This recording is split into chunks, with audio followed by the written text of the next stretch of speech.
मित्रांनो नमस्कार. ही एक आनंदाची बातमी आहे. अभ्यास करत असताना मला देखील छान वाटलं, कारण मी देखील कुठेतरी काम करतोय. त्याच्यामुळे मला पण नवीन कायद्यांचा काय फायदा होणार आहे का? तर हो, मला पण त्या नवीन कायद्यांचा काय फायदा होणार आहे.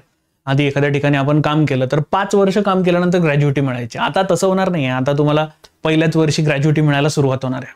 असे खूप सारे बदल या नवीन कामगार कायद्यामध्ये केले गेलेले आहेत. तुम्हा सगळ्यांचं पहिल्यांदा PW मध्ये स्वागत. मित्रांनो, मी सौरभ सोनवणे. मी फिजिक्सवालामध्ये इकॉनॉमिक्स अर्थशास्त्र हा विषय शिकवतो म्हणणं जरा खूप जडच असेल बरं का.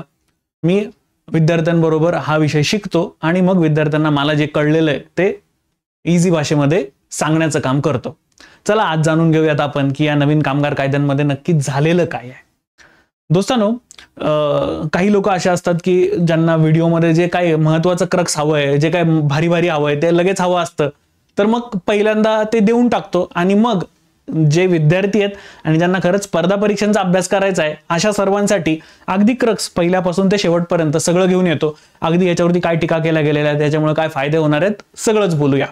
मित्रांनो बघा, जे नवीन 29 जवळपास कायदे होते ते आता 4 कायद्यांमध्ये रूपांतर त्यांचं होणार आहे.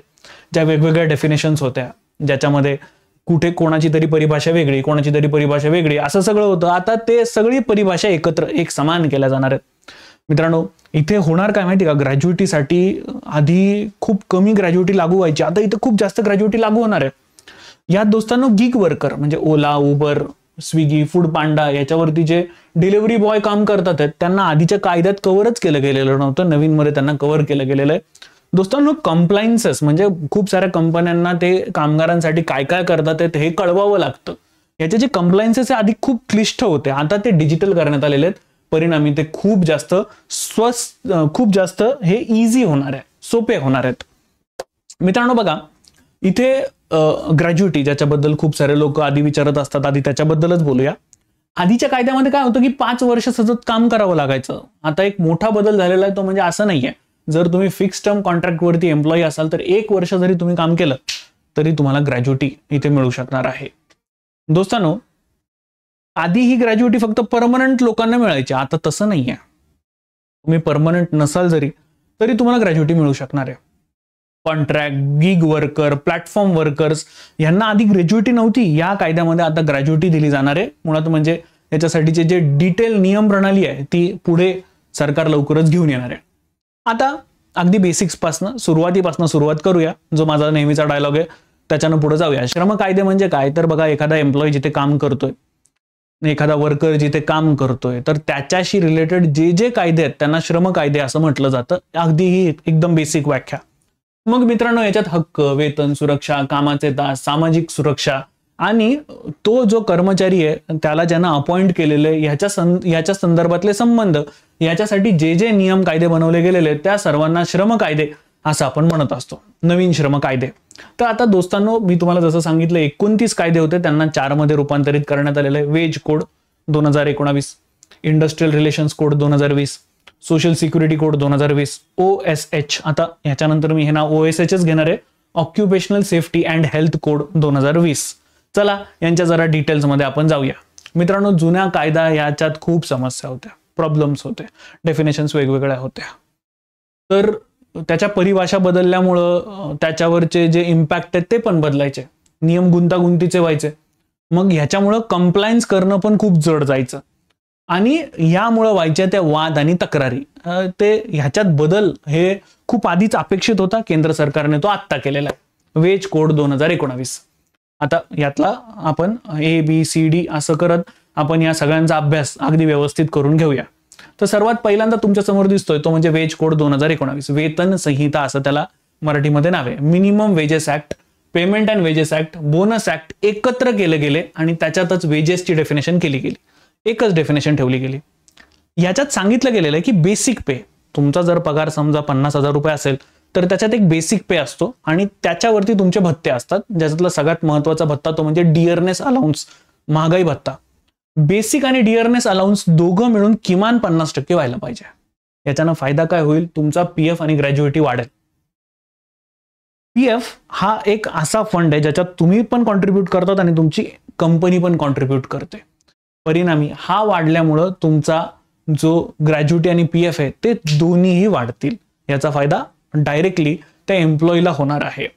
ओव्हरटाईम जर तो एखादा एम्प्लॉई करत असेल, समजा जर 500 रुपये दिवसाचा त्याचा पगार आहे असं समजूया एक मिनिटासाठी, त्याच्यात जर त्यानं ओव्हरटाईम 1 तास केला तर ओव्हरटाईमचे त्याला 50 रुपये आधी मिळणार होते, पण मात्र आता त्याला डबल पैसे म्हणजे 100 रुपये मिळणार आहेत. हा फायदा वेज कोडमुळे झालेला आहे.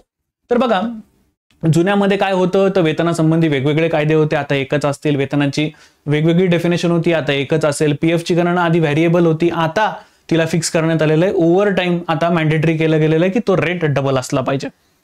दुसरा कायदा, इंडस्ट्रियल रिलेशन्स कोड, औद्योगिक संबंध संहिता. Industrial disputes, trade union, standing order एकच असणार आहेत. आणि आता याला फिक्स टर्म एम्प्लॉयमेंट ही मान्य करण्यात आलेली आहे. जर समजा ह्याच्यात कंपन्यांना पण अधिकार देण्यात आलेले आहेत. समजा आधी काय व्हायचं, ले ऑफ करायचं म्हणजे एखाद्याला कामावरनं काढून टाकायचं असेल तर कंपन्यांना विचारायला जावं लागायचं. 300हून अधिक कामगार असलेल्या उद्योगांना मात्र आता सरकारी परवानगी न घेता हायर अँड फायर, अपॉइंट करा, उडवून टाका, हे करता येणार आहे. ले ऑफ साठी परवानगी त्यांना घ्यायची गरज पडणार नाहीये. 51% जर सभासदत्व तुम्ही घेत असेल तर मान्यताप्राप्त युनियन तुम्हाला स्थापित करता येणार आहे. आणि जर समजा याच युनियनला संप करायचा असेल तर त्यांना 14 दिवस आधी त्यांच्या मॅनेजमेंटला नोटीस पण द्यावी लागेल, सो दॅट कामावरती इम्पॅक्ट होणार नाही. मित्रांनो, आधीच्या कामगार कायद्यामध्ये 100 पेक्षा जास्त कामगारांना परवानगी आवश्यक होती कामावरनं काढून टाकायचं असेल, तर आता ही मात्र 300 पर्यंत करण्यात आलेली आहे. फिक्स टर्म एम्प्लॉयमेंट स्पष्ट नव्हती, आता ह्याच्यात स्पष्ट करण्यात आलेली आहे. युनियन अस्पष्ट होतं, आता इथे 51% नियम करण्यात आलेला आहे. इथे ले ऑफ, त्याच्यानंतर जर कोणाला काढून टाकायचं तर त्याची प्रक्रिया खूप किचकट होती, आता इथे काही प्रमाणात त्याला सुलभ करून टाकण्यात आलेलं आहे. सोशल सिक्युरिटी कोड, सामाजिक सुरक्षा संहिता, PF, ESI, maternity benefit, bonus, gratuity, 9 गोष्टींना एकत्र करण्यात आलेलं आहे. यात गिग वर्कर्स म्हणजे झोमॅटो, ओला, उबर यांना पहिल्यांदा कव्हर करण्यात आलेलं आहे. याच्या आधी ते कुठेच कव्हर नव्हते. फिक्स टर्म एम्प्लॉई तो जर असेल तर त्याला 1 वर्षात ग्रॅज्युटी मिळेल, याच्याबद्दल मी तुम्हाला आधीच सांगून ठेवलेलं होतं. 9 वेगवेगळे कायदे आधी होते, त्यांना आता एकच करण्यात आलेलं आहे. गिग वर्कर्स आधी समाविष्ट नव्हते, ते आता करण्यात आलेलं आहे. 5 वर्षानंतर आधी ग्रॅज्युटी मिळायची, आता मात्र फिक्स टर्म एम्प्लॉईला पहिल्याच वर्षी मिळायला सुरुवात होईल. OSH, व्यावसायिक सुरक्षा आणि आरोग्य संहिता. मित्रांनो, फॅक्टरी, माइन्स, कॉन्ट्रॅक्ट लेबर्स यांचे 13 जे कायदे आहेत ते आता एकत्र करण्यात आलेले आहेत.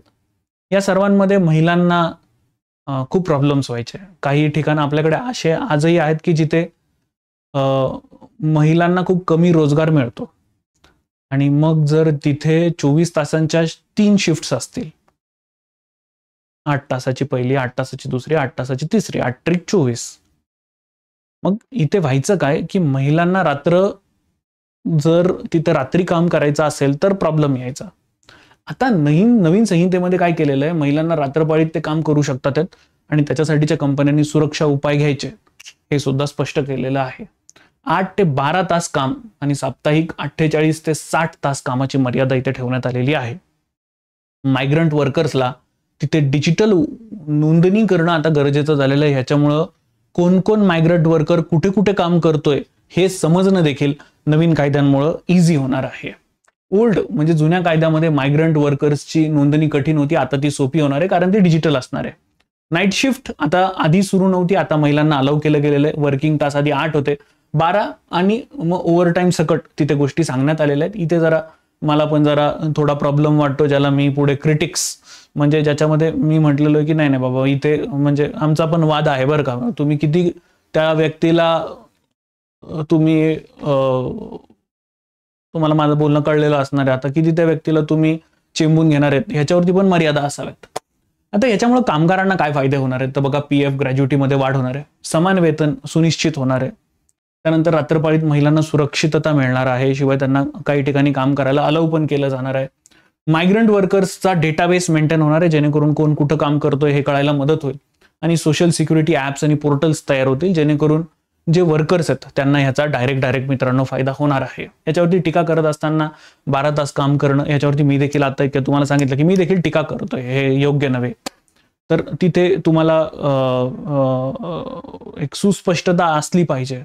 काही कामं अशी आहेत की जी खरंच 4-5 तास जरी केली त्या वर्करने तरी ते पुरेशी आहेत. उदाहरणार्थ एअरपोर्टवरती ATC मध्ये काम करणारा व्यक्ती, एअर ट्रॅफिक कंट्रोलर, किंवा जर एखादा व्यक्ती मेट्रोचं काम बघतोय आणि तो त्याची ट्रॅफिक मेंटेन करतोय, किंवा मुंबई छत्रपती शिवाजी महाराज टर्मिनल्समध्ये जे सगळे ट्रॅक एकत्र येतात ते त्याचं नियमन करणारा एखादा व्यक्ती असेल, तिकडे आपल्या नागपूरमध्ये जिथे गोल्डन क्रॉसिंग आहे तिथे काम करणारा एखादा व्यक्ती असेल, तुम्ही त्याला 12 तास काम करायला लावलात तर त्याची क्वालिटी घसरणार आहे. तर इथे आता परत एकदा त्याच्यावरती टीका केली जाते. ले ऑफचं लिमिट 300 पर्यंत वाढवल्यामुळं कामगार असुरक्षित होणार आहेत. ऑफकोर्स ते आहेच तिथे. तुम्ही असं धनाधन लोकांना काढून टाकाल तर त्यांनी जगायचं कसं?